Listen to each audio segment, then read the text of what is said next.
to the almost the exact time that we started our first immersion experience. So you get to be privileged to actually see some of what happened. And when I say some, because we didn't film the entire thing, we just have little snippets.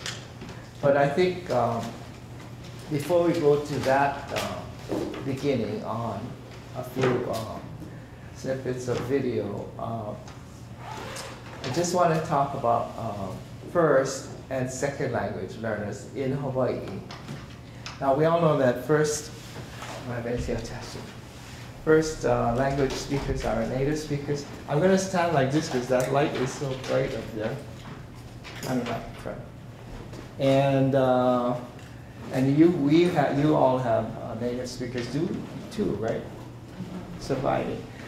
Can I just ask this small group here, like, I don't know your names, but for you, for example, what would be the age group of your native speakers? Like from 60s on up, 20s on up? Do you have babies who speak it? Well, in Reykjavik, my parents are first language learners, so they're native speakers. What language are you? Inupiaq. Yeah, and I definitely lost, and it's not my native tongue. Yeah, so you would say your parents would represent what Inupiaq speakers, yeah. Native speakers with that age group? Yeah, so my mom is 40. She was, she passed, she would have been 50. Oh, she passed on. Yeah, she would have been 50s. Yeah. So imagine that you were going to be starting a preschool, Hawaiian, an Inupiaq medium preschool or immersion preschool for toddler or babies, say about 2.5, 3 years old, and that's preschool age up until 5. And you have your father still alive? How old would he be? About 50 something? Oh no, my parents are still. Oh. My dad's like 68. That's okay, that's fine. Yeah, and he's a speaker, of course. But would you say in your community, that age group would be about where the native speaker age group would be, and then below that would be your generation, and so it would be from that up. How many speakers of that age group? Because not all of them in that age group would be speakers, right? Yeah, I think, so like a native speaker of my age? No? What? What's your question? Oh, were you asking me? No, I'm just trying to determine how many native speakers you have in your community, from your community, and what age group would that be? Oh, how many? Oh goodness, there's still a lot. Well, I guess a lot is not, not like, gosh, I'm gonna say maybe on Barrow. 80? Oh, Barrow, you're from... Yeah, it's quite a bit still. I want to say more than 80. Would you say half of the population? No, our population is 60% Inupiaq, so I want to say maybe about 30%.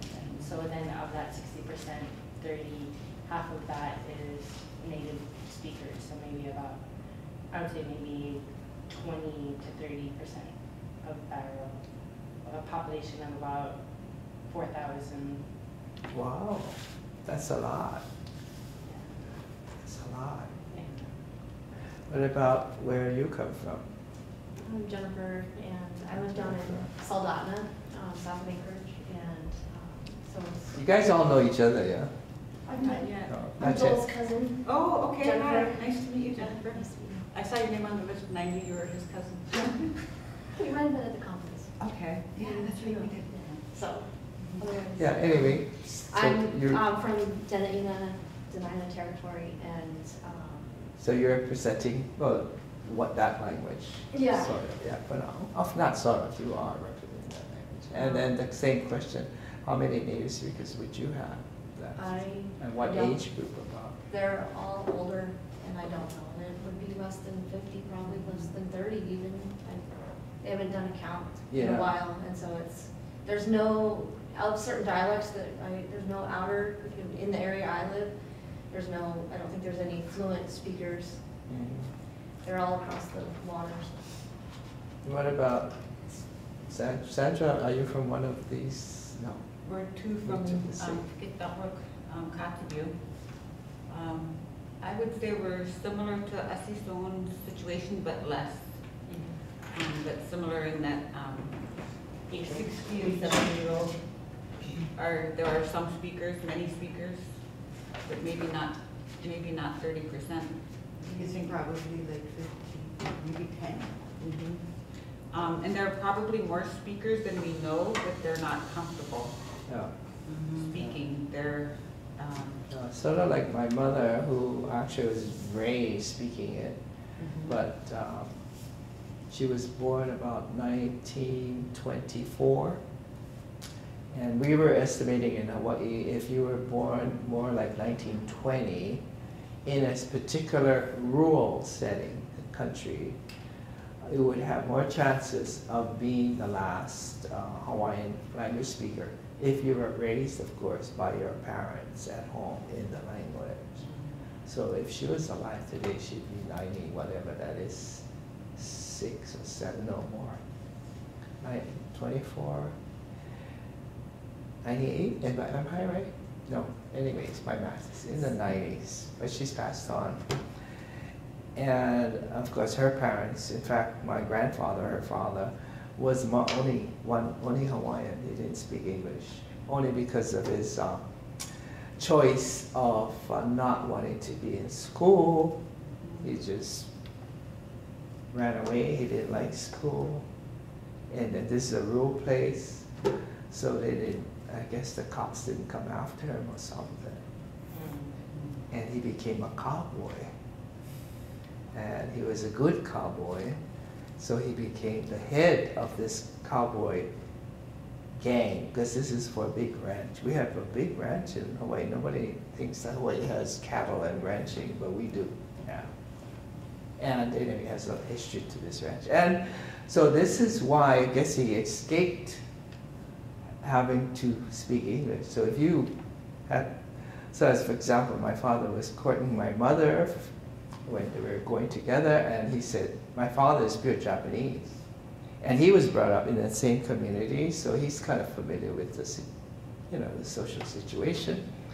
But he knew that every time he went over to my mother's house, he would have to encounter her parents and the father couldn't speak English, so he would just be speaking in Hawaiian. That's the only language he knew.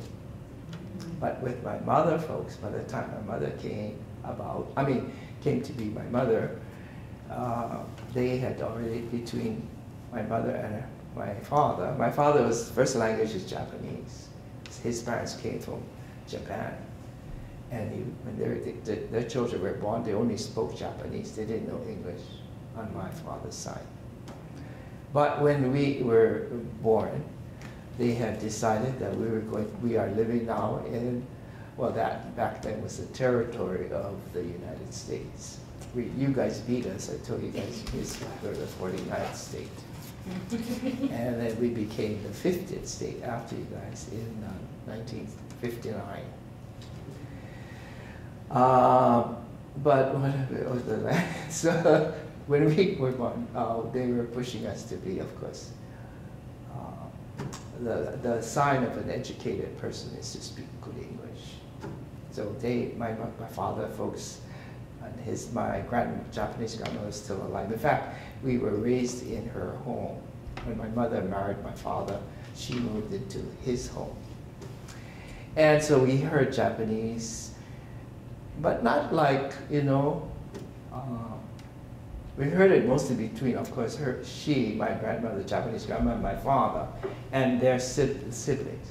Same thing with my mother's side. The only reason we heard Hawaiian is because of my mother speaking with her, but by that time my grandfather had passed away. I didn't get to know, I was only 2 years old. And then, and all my aunts and uncles on that side of the family carrying on, that grandparent generation, always speaking in Hawaiian. But then us kids, they never even thought about speaking Japanese or speaking Hawaiian to us, our parents. In fact, they encouraged us to learn English. And so we grew up hearing it like that, but we never spoke it. Of course, I know phrases and little words and phrases and little words. The scolding kind, you know. and so that's the experience I had with native speakers. And so when we wanted to start when we decided that our second language speakers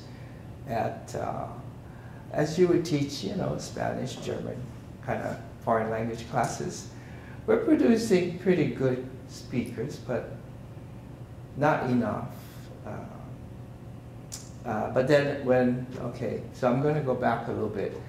And the reason I was asking some of you about your situation, because I think it's sort of similar, that the native speaking possibility of having that still survive in this English dominant world would have been in some out of the way place and under certain circumstances that luckily they still are, some may still be around, but they're becoming less and less.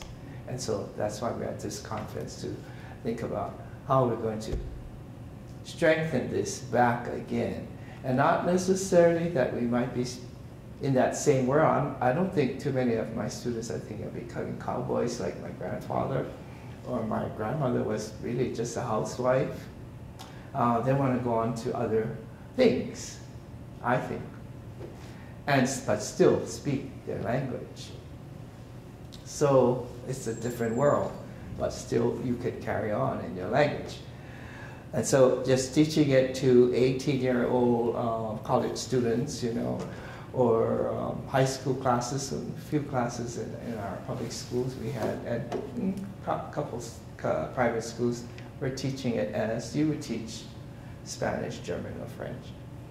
Not enough. So maybe I'll talk, because a simple answer is going to say, well, kind of not an answer, but some attempt is to bring the native speakers together with the second language learners.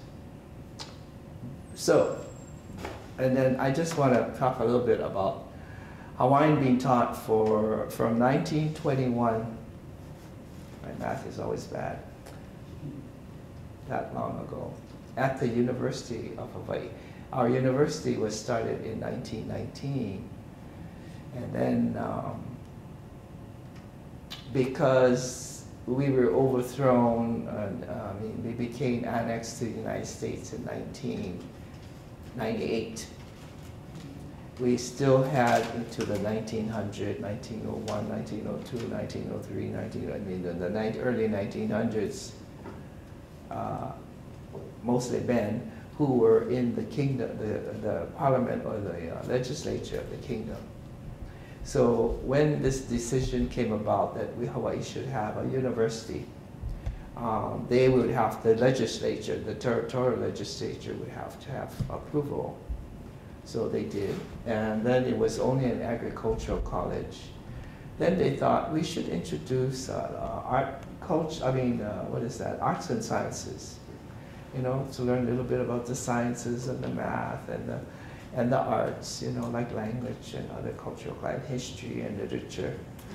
So in that kind of setup in the United States Institution of Arts and Culture, you have foreign languages.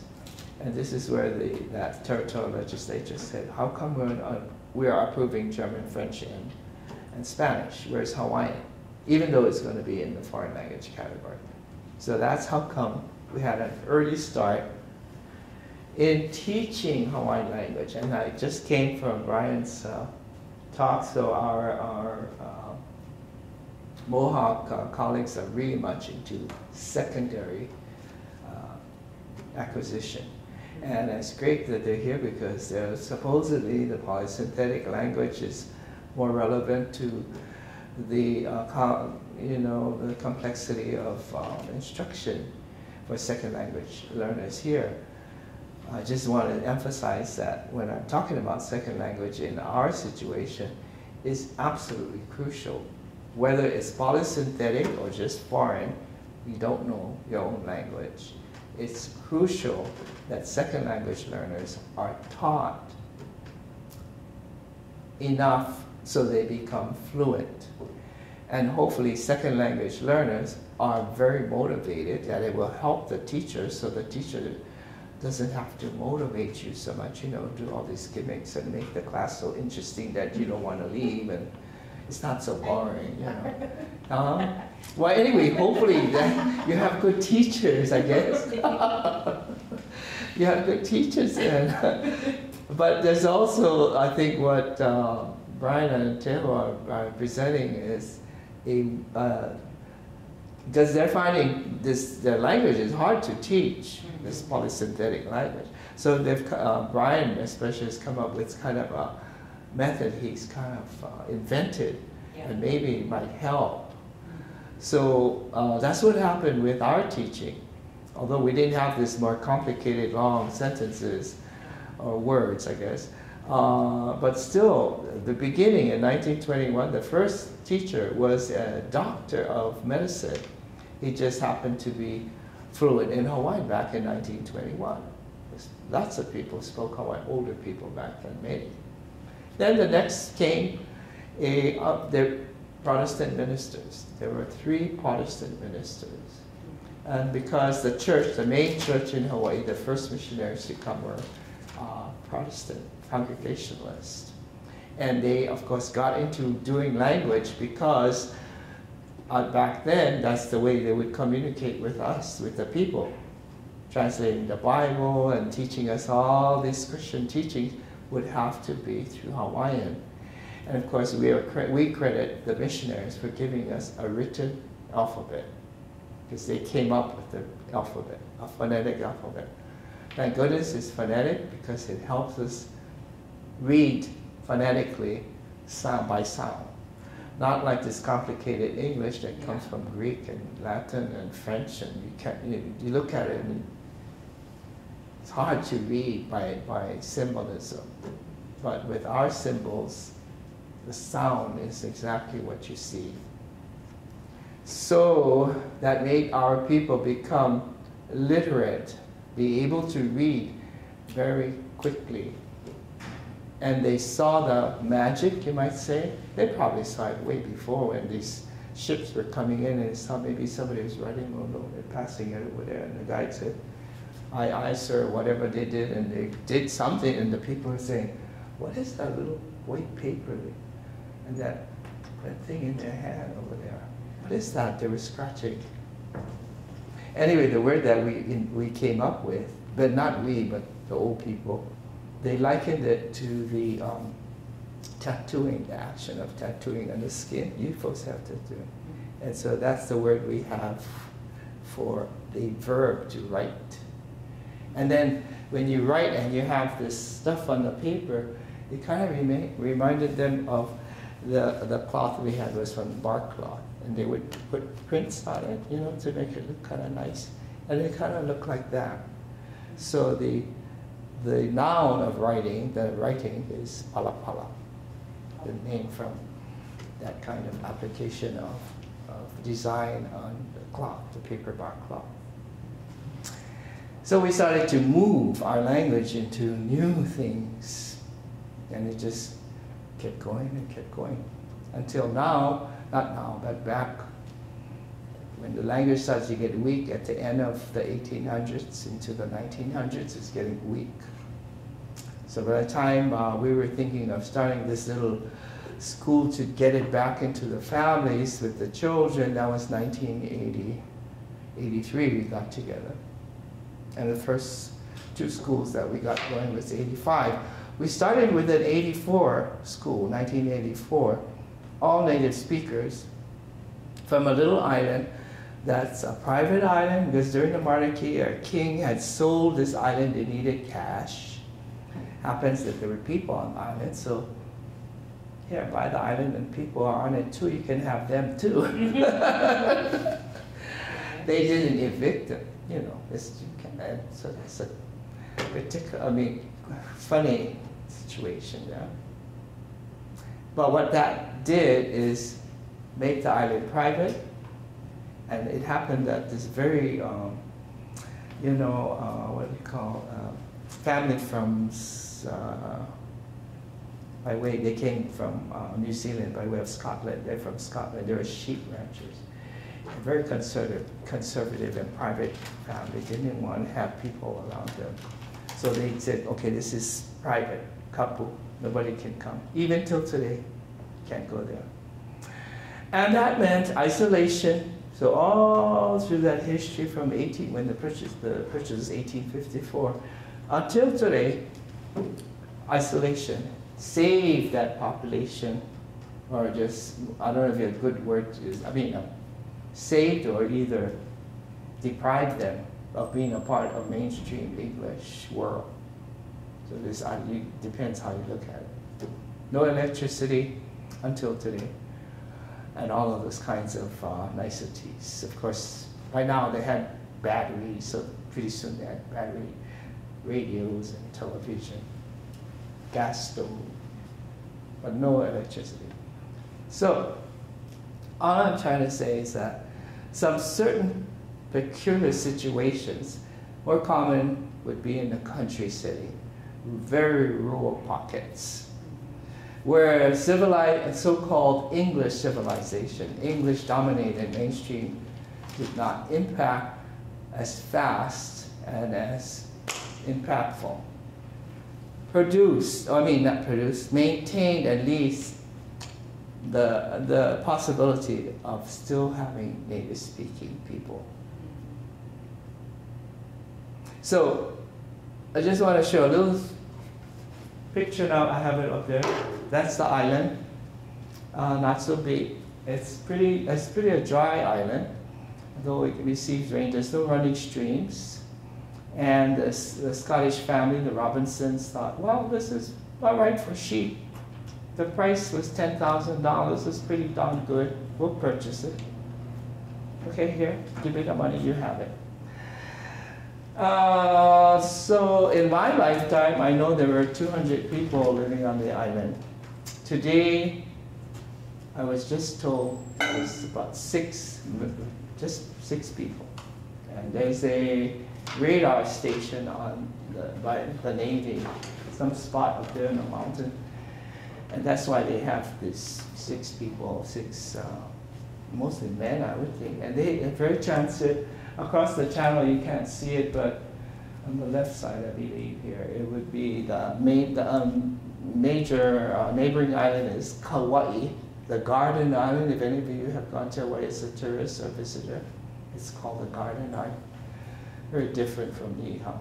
So that's where the bulk of the Niihau population of 200 plus or so are living now in mainstream and getting totally, I use the negative, of course, wiped out in the way of their language.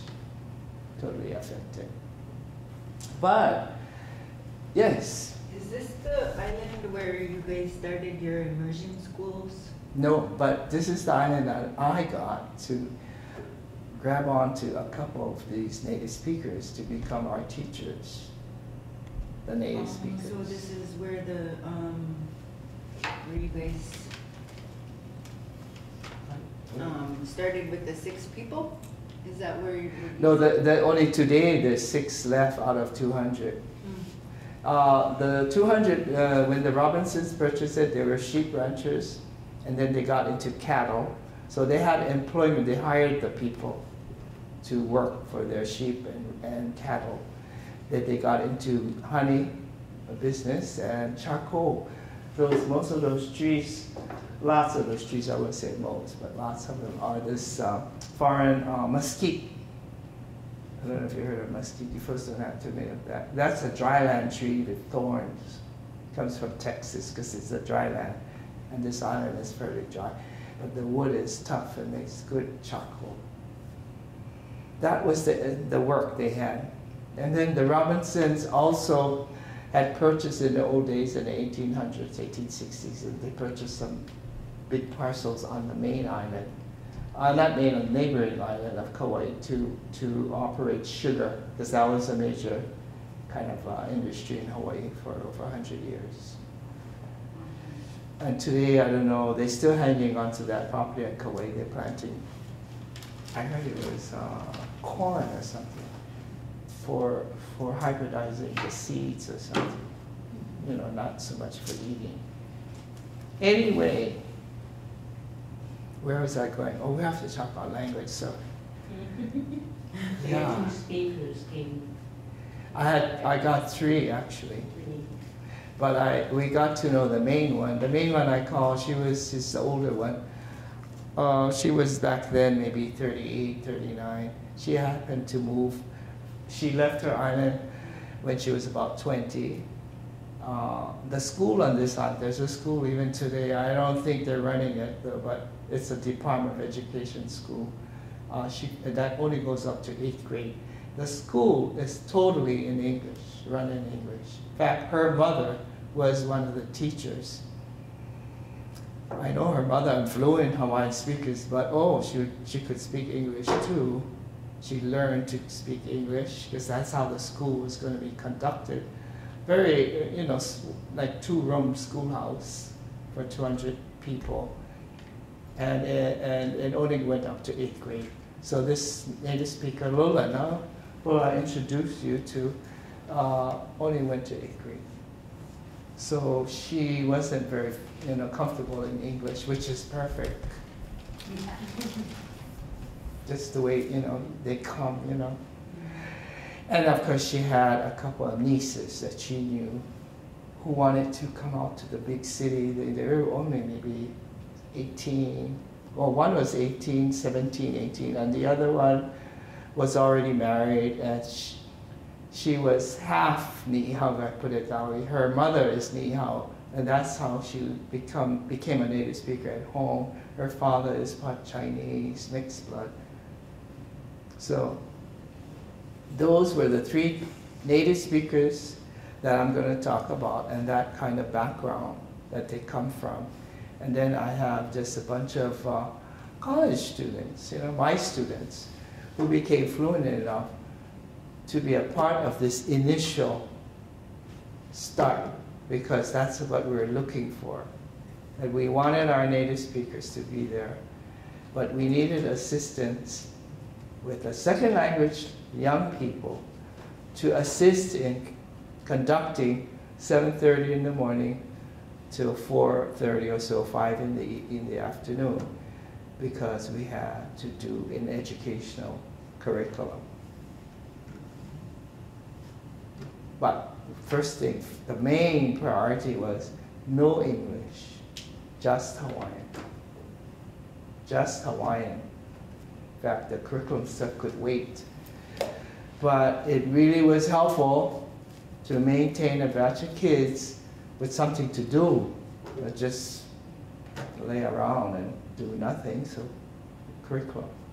And then of course we had to get involved with you know, all of the rest of that stuff.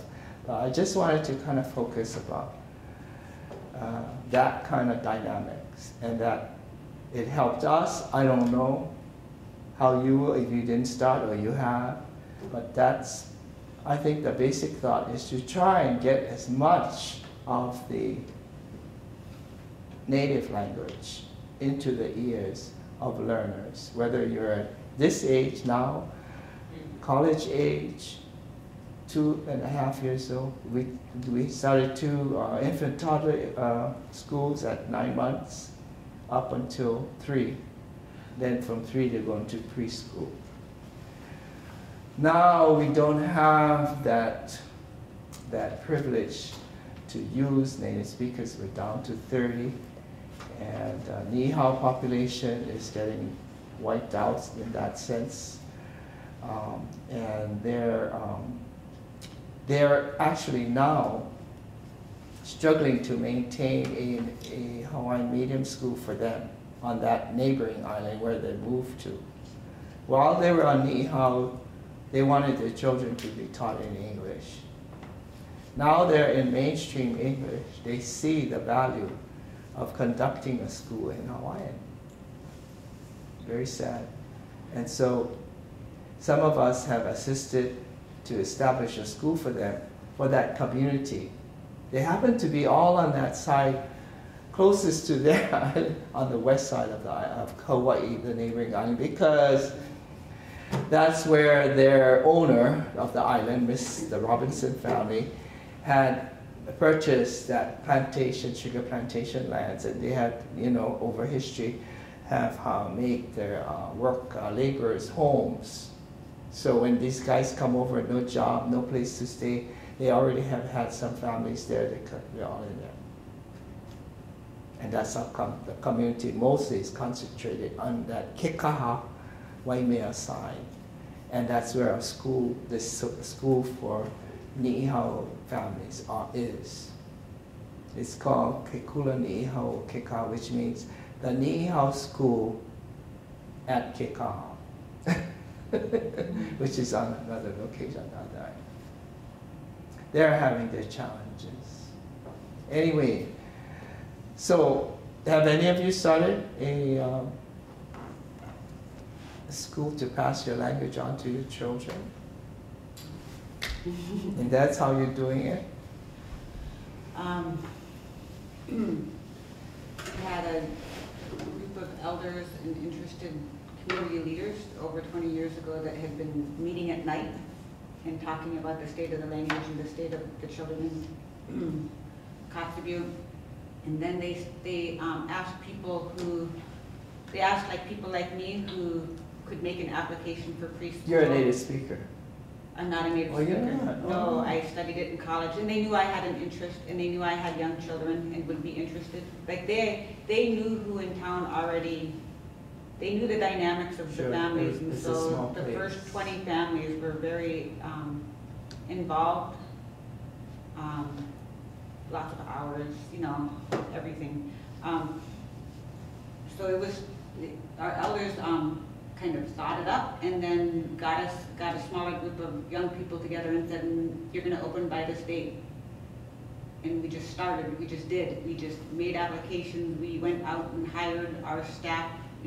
Found the people in the community we thought had good either language skills or early preschool teacher skills. We tried to make sure we had both. Tried to make sure we were compliant with all the state regs so we wouldn't get shut down in our first year, all those things. And then we had to borrow curriculum at the very beginning from the English-speaking preschool in our community that had an hour a day of, in fact, we started with that and then built on it that first year. And so you went all the way through? You came in at 3 years old, and some of those first year kids stayed until they were 7 and then went to the public school. Why did they leave at 7? I think a number of reasons. Economics, we charged a tuition. We waived tuition for families with hardship, but not everybody was willing to tell us of hardship. And so the tuition cost was one. And then I think that there were, just that own community, we talk about it here at this institute. Some people thought it wasn't going to succeed, or we were going to make their children less Dumber. smart if they kept them there longer. The longer you kept them there, the less smart your children would be. And so there was a pressure, that kind of pressure to move. Was it like It's opposite? still a battle. It was the opposite. As soon as the kids went to the other school, they were like the smartest. Yeah. So in other words, they saw that the 7 years, if they went up whatever amount of years, that it wasn't making them dumber, it's They getting had to be higher smart. state test scores by 5th grade, and they had much better behavior measures as far as our school valued Right, our children's behavior and gave them awards. The immersion Right. school kids were. right. Well, in our situation, it's similar. We had no standardized testing. I mean, those are 3-year-olds and up to 5 years old. And we were just delighted with our own way of observing and hearing what was happening. And that's our evaluation. Not when I point to me, I don't mean me, but I mean the parents, the teachers, just the people who were involved were very confident that these children were learning and we're not getting to be, going this way backward or whatever the word is. Yeah, So- my son, my oldest son, who is 15 now, he was in the immersion, our immersion program that we have. And then he mostly lived with my mom, and my mom was, fluent, and so they spoke with each other. But it wasn't until he started getting into grade school that it wasn't cool to. And I still battled it today in high school, but he's incredibly smart. He's incredibly smart and it's an easy 4.0 for him, easy straight A. It's not necessarily that just because you speak the language that makes you a genius, you know what I'm saying. But what you said earlier is that for the families, more the families and the children, identification with this who you are kind of thing, your own native identification, somehow transforms you into another person. A person that is stronger, more confident, and give it to me, I can take it on. They apply themselves. They have a very, not that kind of, what you call, pride that is, just pride for nothing, but pride in confidence. And they're learning as well. They can be, ours, our phonetic language is more convenient for teaching. So by the time you get to be 5, they're beginning to write their name. They can read simple language. They can write at 5. And there are the behavior and all of that is, and mathematics, number counting and all of that kind of expectations. I've already started, and like any other preschool. And you said something about the family, and I think, at least in those first years, I'm not sure now because I'm not there, but in those first years, just to keep the school open, the families had to do a lot. So we spent a lot of time together as young parents, putting the pieces together in conversation. And our students, our children's teachers were always with us in the building. Yes. So we reinforced one another. Yeah, that was a good accident or whatever the word, necessity. Because we don't have curriculum, same thing. And how we're going to put, of course we started to just, buy these books at the Salvation Army for 10 cents, or that's English books. But at least we would translate it and paste the translation on the English and have something with, you can read and begin to use stuff like that. Make your own little, pictures, and you get your shells and you get your the kukui nuts and whatever things you need for counting and sticks or whatever. You could go buy them, but no sense buying stuff that you can have from your own supply. And some things, of course, we could buy. And we didn't have money too. Just fortunate, fortunate, everybody has their own start. Just fortunate at this is a Protestant church that they don't use the church hall, so the minister is Hawaiian, and they use Hawaiian in the services. Well, basically hymns, maybe they'll read something from the Bible in those years. And she was totally supportive, so she said, you use it for free, as long as we can use it on the weekend, Saturday and Sunday, but Monday to Friday is you folks. So we had a place for free. I mean, no rent, but we helped with the water and the electricity. And then we couldn't pay the teachers right away, but they were willing to do it for nothing until we could come up. And so, maybe I said this before, but many of our families, 60 or plus percent, could qualify for social services assistance. And so they would give $113 to a family that would per child if the child was sent to a preschool. And for lots of our Hawaiian families, they weren't accustomed to sending children to preschool. Then they found out, we can get $113, but they wanted their child. They made the decision to come to this school. So we used that funding, that kind of money to help pay our teachers and begin to progress that way. And so, it's good to understand this kind of dynamics. And at your 7-year-old, when they left and all of that kind of doubt. And then could you continue, the grade level, enough staff? That was during NCLB time. And so the public school was really worried about any impact to early literacy, and so there was no support for a bridge program into the public school. The public school wanted to maintain its kind of control over every minute of the day and how many minutes of literacy and math, and looking at all of the scores overall, it looked like our kids needed everything, literacy and math, and not much anything else. And then, you know, what would we squeeze out if we added back? I mean, those conversations were happening, and we just couldn't wedge in to keep the bridge into the elementary school, the big elementary school we used to call it. So this is why I think we know that, in Hawaii we did too, that we had to rely on second language fluency. We couldn't export in Hawaii, our people would get old. And just if you were lucky to get some native speakers on this island.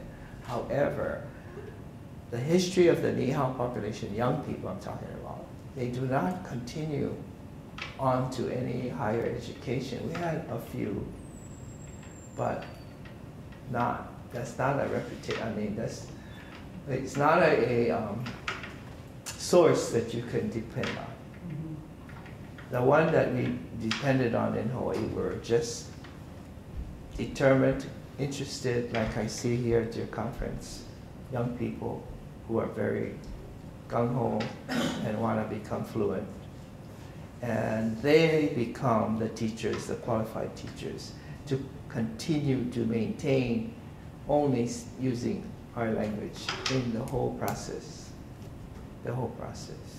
But at the same time, the native speakers, if they're still available, we use them, you know, to help us in strengthening the second language learning. At the University of Manoa, they're fortunate, they have a paid position for native speakers, so they hire two, they split the position. In our campus at Hilo, we don't have, but we managed to hire lecturers and say to our administration that these are not degreed people, but for us, they're absolutely vital. And we need to have, they don't have even a bachelor's degree. They graduated, some of them from high school, some not. But we're not looking at that. And we want to have them sit or whatever activity. We have to, you know, sometimes convince our older people, you want me to come up? I don't know, I don't teach those kind of university people. Oh no, but you know what? Do you know how to weave? Lauhala is weaving, we call it, you know, craft work, and or something like, you know, some other kind of net making or something. Yeah, I know how to do it. Can you come up and teach that? And if you say it like that to them, they say, oh, I guess I could come and teach that. So you're kind of tricking them to come and teach a craft, but it's really, they're going to use their language. We want them to learn. Well, it's nice to learn a craft too, but it's mainly that we want them to use their language. I think when we grew up back home, the bilingual program under BIA, they hired locally teachers who taught K-3 in Yupik only. And then after that, they go into English. Yeah, there's that doubt about, can you handle algebra, or can you handle these chemistry courses, or can you handle this and that and this and that? I mean, it sounds almost like, oh, you can't do, they can't do that. So after No Child Left Behind, NCLB, the community I grew up in decided to go English only because of That NCLB impact was a big impact on our smaller communities. Wait, I remember that push for English only. Is that what, that kind of English only movement? And so the younger parents bought into that Yeah. and changed that. Yeah. Wonderful YFL, I mean, so many materials have been developed Yeah. over the years. Yeah. Yeah. And lack of familiar faces in school. At least when I was in school, the NCLA, I mean, yeah, CLB, Just there was no more familiar faces Right. and the scolding in India when I'm in the hall and And I think Yeah. what was good for the hiring locally for those first couple years was they were local. The kids felt at home with them. This is why when we were talking about it's a totally different world, you might say. It's going to be our world, and yet we don't even know ourselves sometimes what that would look like, because we only experienced it the way we experienced it. But it's a new world that's hard to fathom, because a new means you haven't been there. And yet you have to be confident in your own yourself, and we're using a medium to connect to ourself, and that medium we're saying is language. It's not our dances, it's not our food, it's not our stories, it's our language. Because language is every minute. It's not only when you eat or only when you dance or when you sing, it's every minute. That's hard sometimes to fathom, but that's what all languages do. So we have a choice. Hopefully we still do. It's maybe hard to think about it, but I think, as I said on the panel, that the children are the inspiration. When you see that happening, you cannot, we couldn't just let it go. You have to continue. Yeah, and then they are really the warriors. They don't know that, but we take them before the legislature for the hearings, and you don't have to write out a formal paper and present your da-da-da-da-da-da-da-da. You just have them demonstrate some lessons, converse with them, like it's, no, doesn't everybody speak Hawaiian? And then they see that and they say, you know, that helped a lot. Yeah, of course you're going to get the kids up. You know how kids are. So I'm going to show you a few clips that we took back in 1986, and that was only about 11 months after we had started in 85, February, April. And we're getting ready for our first fundraiser. We're doing fundraiser at in Hawaii, music. It's a big thing. And so we're going to do a music concert called Ho'omau. Ho'omau means to continue. And that event still continues till today. And so a videographer person came over to take clips of what was going on at the school, and they were going to plan to show a few of those clips that evening at the concert. So that's how come we have some raw footage stuff. But before, I just had this slide with a little song that Lolena, the teacher, the head teacher, maybe her photos is a bit, what do you call it? She's a bit older in the photo. I didn't have a younger photo, but maybe in the video you might see her a little bit younger. I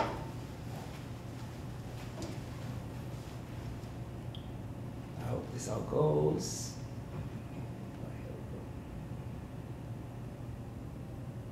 Oh, that's not it. Is that it? Where am I? Here. There we go. I think it's gonna work.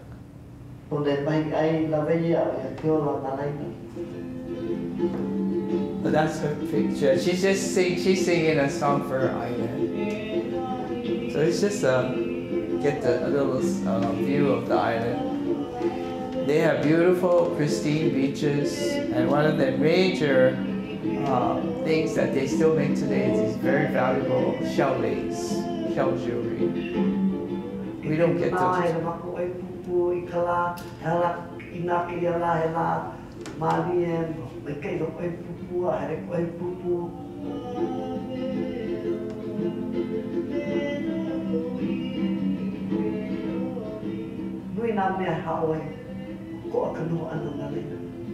And that's the main little village right there. And that's it. So I see myself, and I'm so hesitant to show you guys this, but I will. You see Is that? that you? Yes. That's me. Would you like to? Yeah. Yeah. Don't mind my appearance, okay? And that's Lorena. And she, you know, they're all shy, you know, they're not. That arrow on the left, The what on the left? yeah, you almost hit the right one, that play arrow.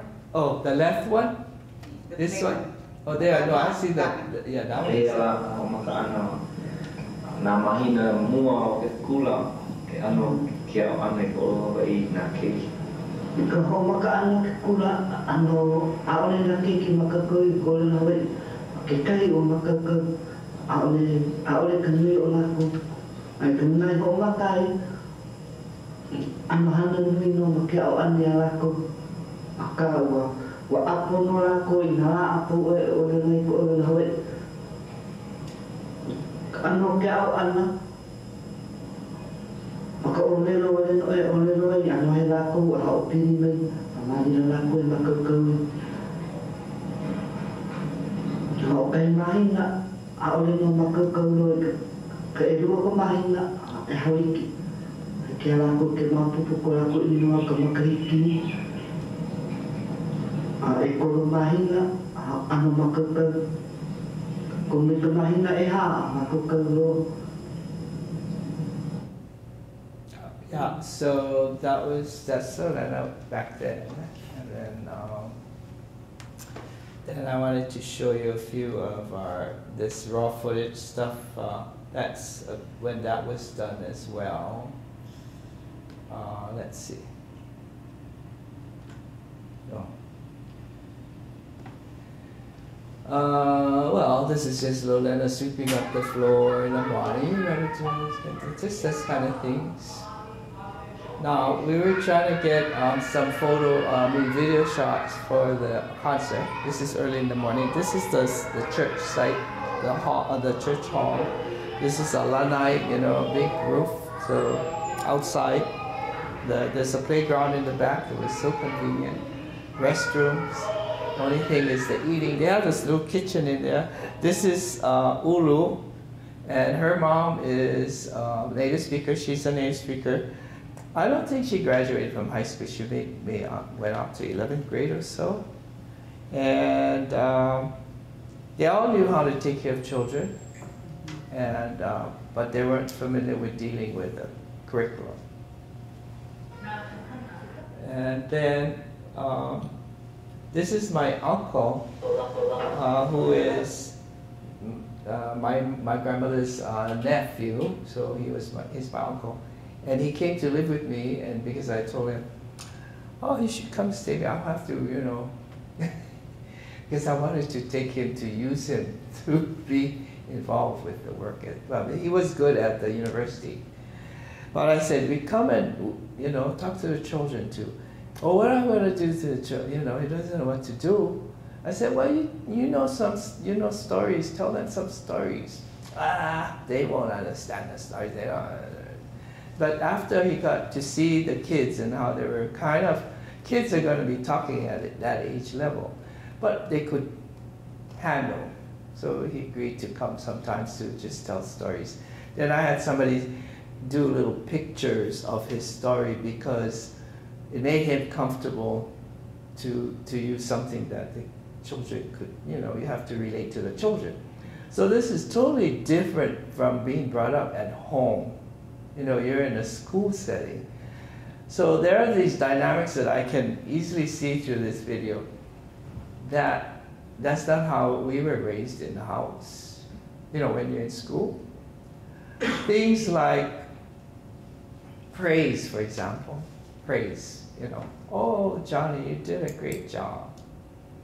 I don't know about you guys, but where we come from, we don't get praise for every little thing, you know. You usually get scolding for every little thing, but not so much, oh, that's such a nice picture you did. But maybe in some cultures that's done, but in I'm talking Hawaiian culture, we don't give praise. They know if they did something well, a nod is good enough or something, or just a grunt. But that's not part of Hawaiian culture.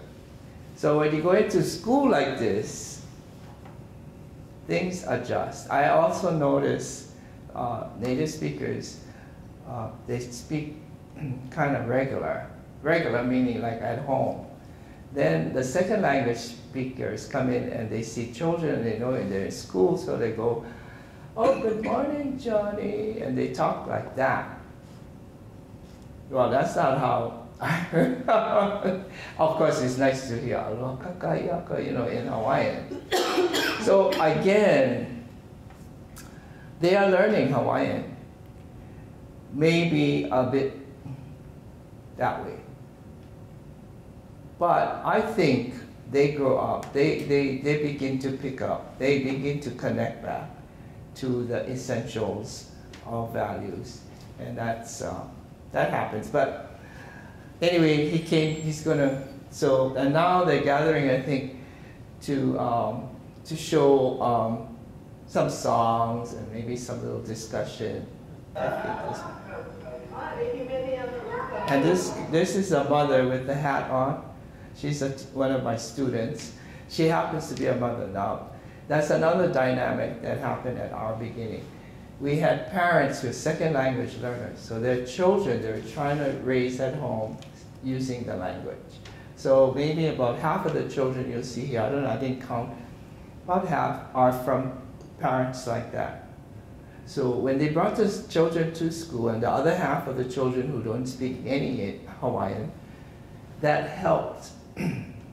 It helped because they saw, oh, these kids reacting, and they kind of followed maybe, I don't know, that kind of dynamics going on. And it was comfortable. They made it comfortable for those kids, of course for the teachers.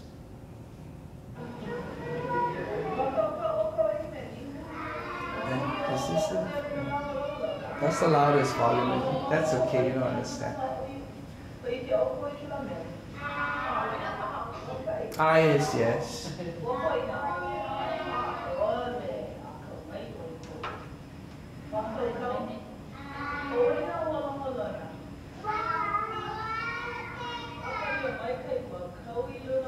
Yeah, now, so she's saying something like, what you would do in school.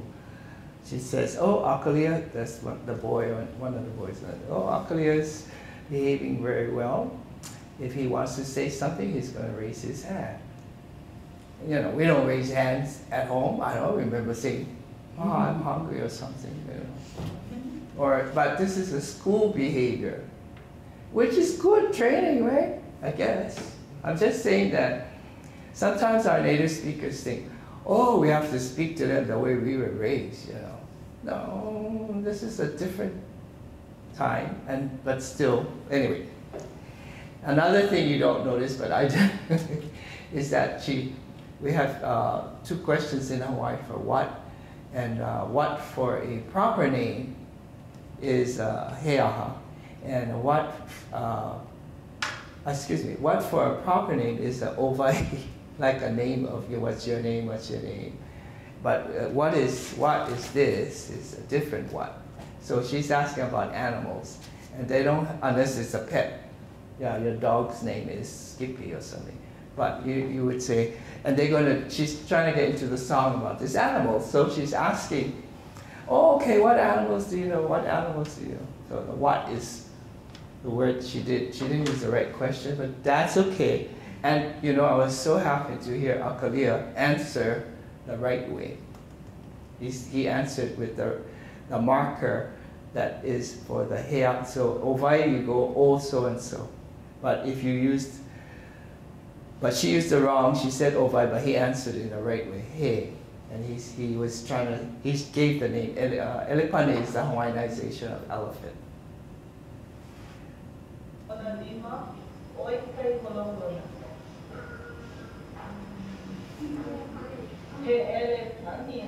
And then she picked that up, so she says it. So I guess he's being taught well by the native speakers, and he's just unconscious. He just say, hey, Elipani.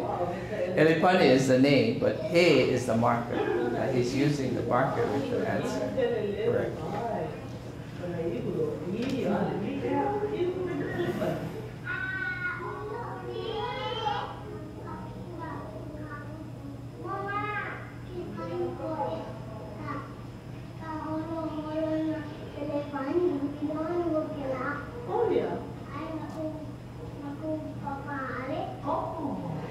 So he's saying, oh yeah, I don't think they have an elephant. We have an elephant at home, and it's at my father's house. Maybe a picture or something.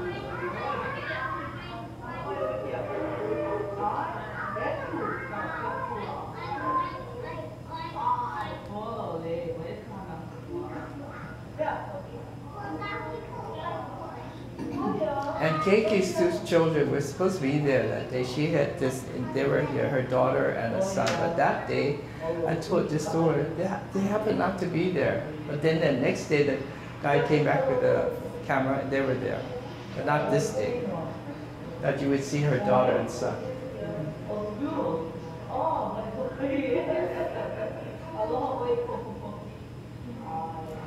This one comes from a home, the one is talking and telling about her poor cat went on the road and got hit with a car.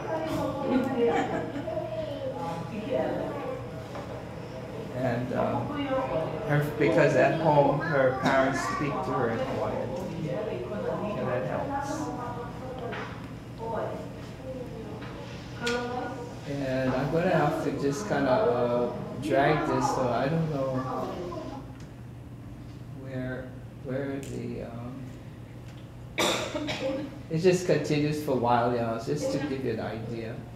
I don't know if they're singing now. Oh no, they speed up the song, speed up the song, speed up the song.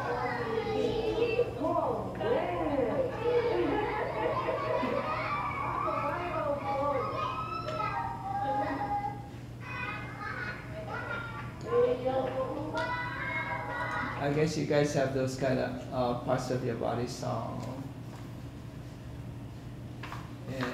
And then getting interacting with the camera. I'm trying to just, and then my uncle now is going to tell his story, but you can tell the difference when he talks. He just talks to them like he's talking to some adults, so he doesn't know any other way.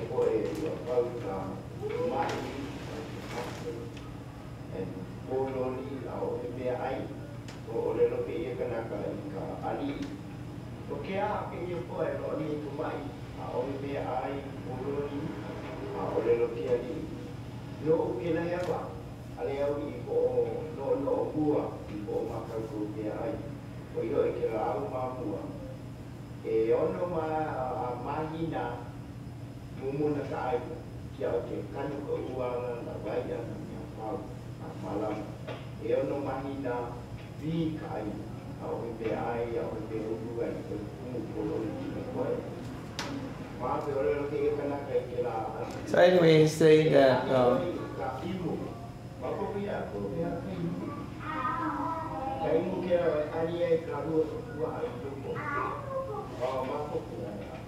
so at least he gets some response, so he feels encouraged that, and one of them says, yeah, I know what is an emu. He's talking about this time when there's a famine because the ali'i, the chief of this place, was not paying attention to what he should be doing about conservation and all, and so there was a famine. And then this person, this stranger, appeared from the ocean and said that you should go and dig a oven. That's where we cook the food, the earth oven. That's the imu. So he's asking them, do you folks know what an imu is? And then he kind of explained what it, and then one of the students said, I know what that is, and so that's what he's responding to. And then the story goes that this person, who is a demigod of the water, Kane, says to them to dig this imu, and then he says to them, to the people, put him into this oven and cover him up. That kind of story. And so he's telling them, of course they kind of hear that and think it's so weird. And then when they open the oven up, there's all this food in there. That's the story.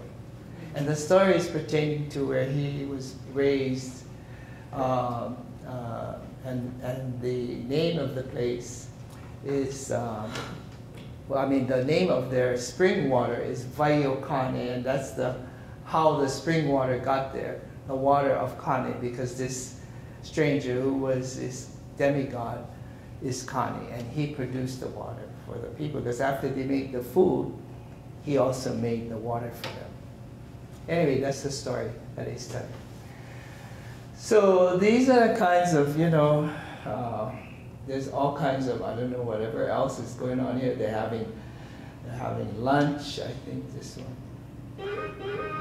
They brought their lunch out so the cameraman could take their picture. They normally sit inside, but it's kind of small inside.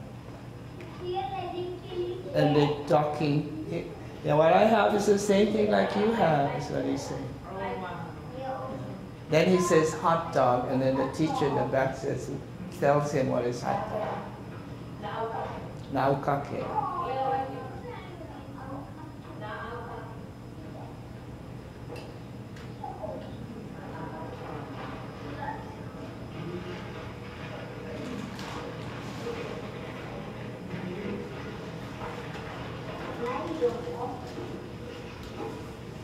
See, they're talking to each other in Hawaiian. And that's one thing with this young age group, even when they go out to play, once they begin to become more fluent. Like Yolanda was saying, the first month is hard. The second month gets better. By the third month, at least they can say a little phrases. But this was already 11 months, every day and 5 days a week. So the help also was having the, as you saw, the mother or the second language learner person demonstrating to these native speakers that you can sit down like that in a circle, you can discuss things, like you would a teacher. Now these people raised on Nihao, they go to school, 1st grade, 2nd grade, up to 8th grade, and that's it. And then it's all in English, right? That's the school experience they know. They know how to take care of children, absolutely, from birth to, So that's not a problem. But then how to deal with children in certain organized activities.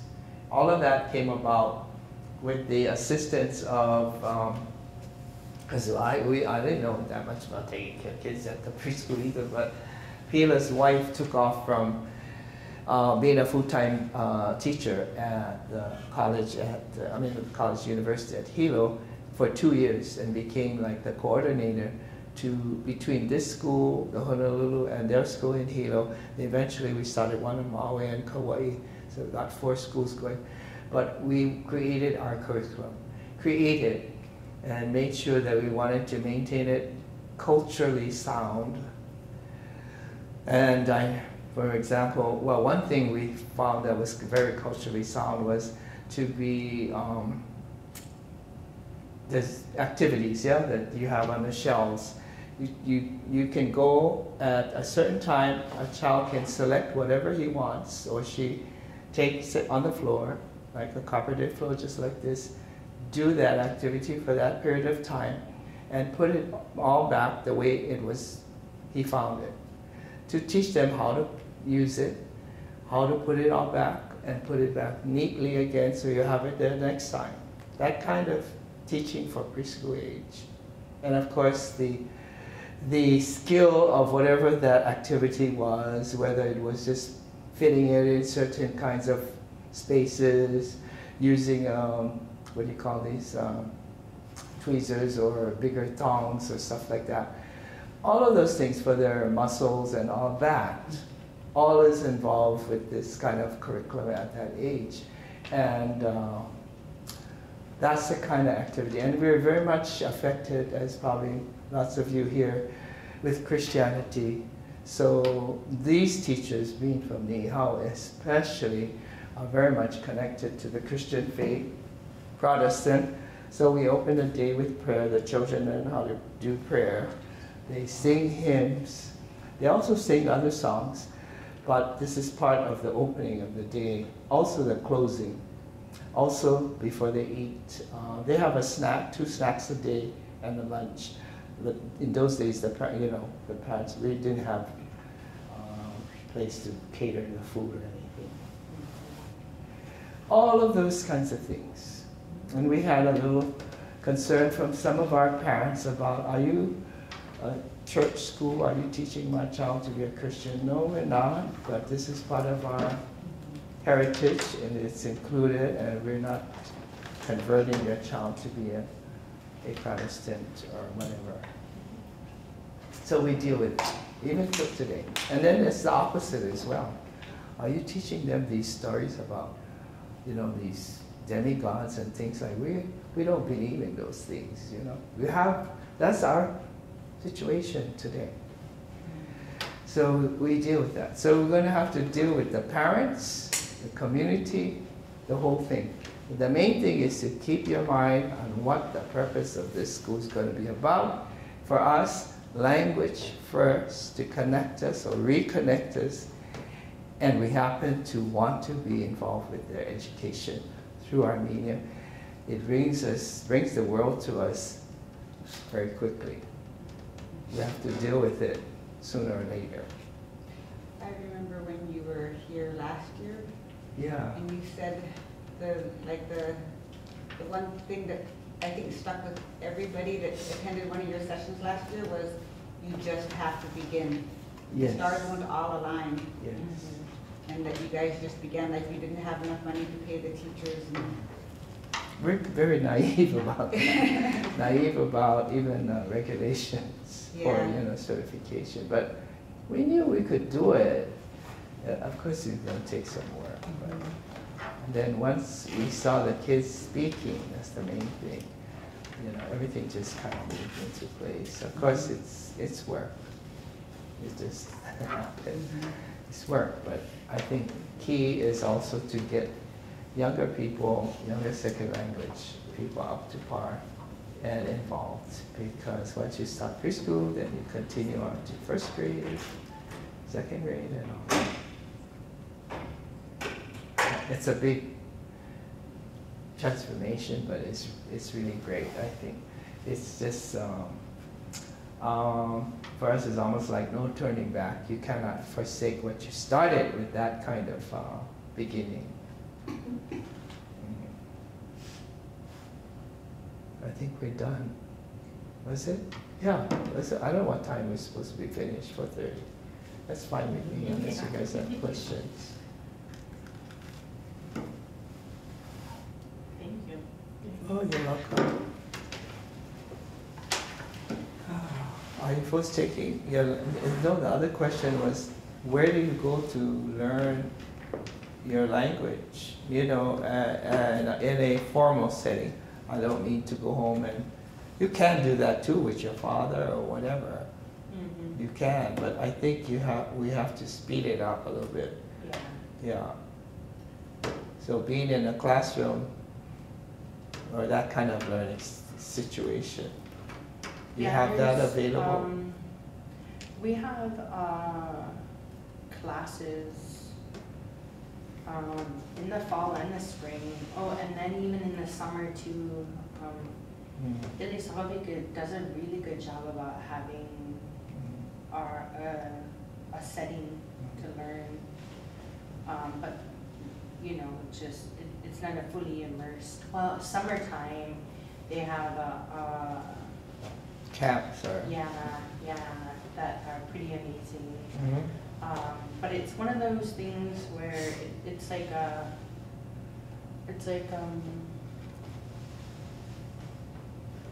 it's camping. Oh, so not enough language.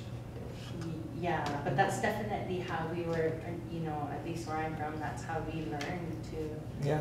Yeah. Yeah, it's a good thing. Yeah, that's it. But we're we need always to have going camping. Yeah. No, it's fun. You gotta make it fun. Yeah. And then. But they're really, really good about offering a setting where we could learn.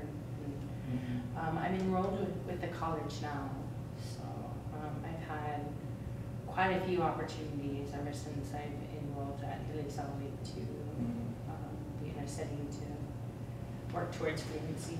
Yeah, we weren't at that level when we started. I mean, teaching second language learners. Even I was teaching, I had to learn to reteach and continue to know how to teach and get people more fluent. And even now, it's progressing even much better with our new teachers. Yeah. That's what I think. In Because my learning, like I've always learned, like in school or at Ilisawik, but now it's trending more since, you know, our connection with Hawaii and New Zealand, that it's not so much, it's like a touch and feel learn versus like this is how you spell it. And you know, I'm, you know, well versed in how to spell everything and how it's phonetically wrote, and I understand it, I just can't speak it. And you know, I'm already working towards trying to learn to speak. And yeah, and Yeah. all of that, it's Yeah. all being worked on. That's the main yeah, thing, it's and always having it more growing. available, maybe. Yeah.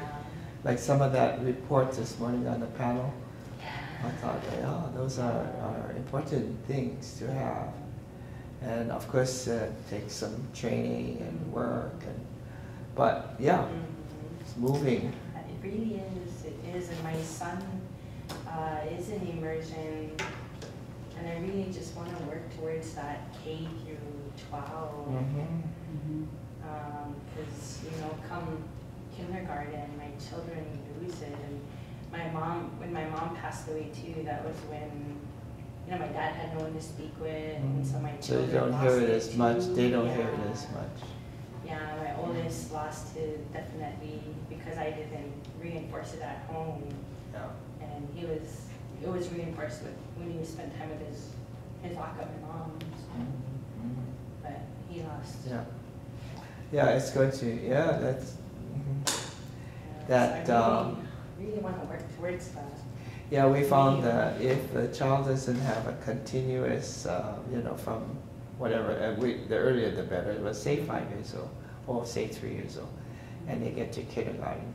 But we found that when a child leaves at about, maybe for some reason, the parents, or usually the parents, at 4 or 5, I mean 4th grade or 5th grade, they're gonna just forget. When they grow up, they're gonna lose that knowledge they had.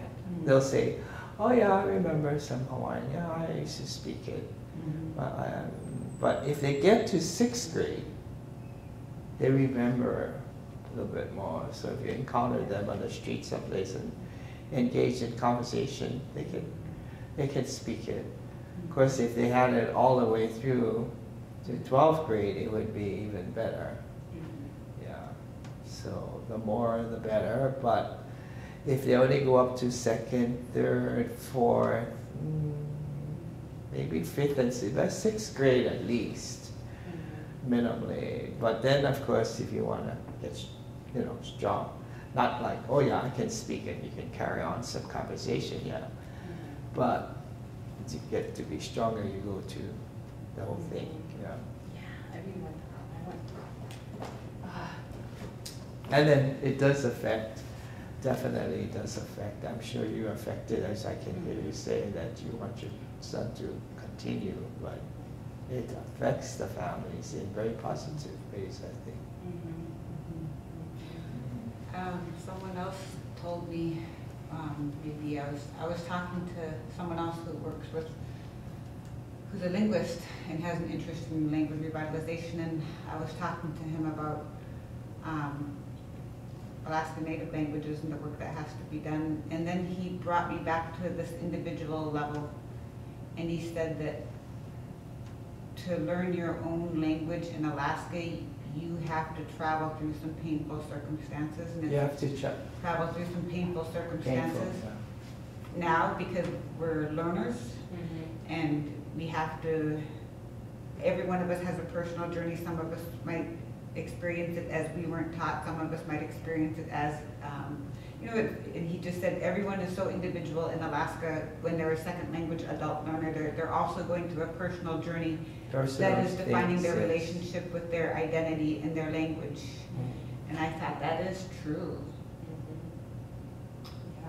today with Yayu. That was really emotional for me. Yeah, yeah, I cried too. With And the lieutenant governor? Yeah. No. Yeah, when she Yayu. apologized. Yeah. Oh, Yeah. when she apologized. Mhm. Well, as she said though, that's what it's normal. Like it's kind of hard to put blame on. Well, yeah, there's some terrible things that shouldn't have happened, but outside of those terrible things that shouldn't have happened, like my own parents and all, they would never. And I don't blame them for thinking that. They're only thinking for your good. I think that my reaction was I was just so filled with her love at that Yeah. moment. That I was just so overwhelmed by her love To say that. to Yeah. say that she was demonstrating so much love and Because there isn't the blame, that like we accept that. yeah, we have accepted that it's not their fault, but for her to have enough love to say that Yeah. was pretty amazing, pretty powerful. Might have been just the indie back table that was bothered. Yeah, I think it was. I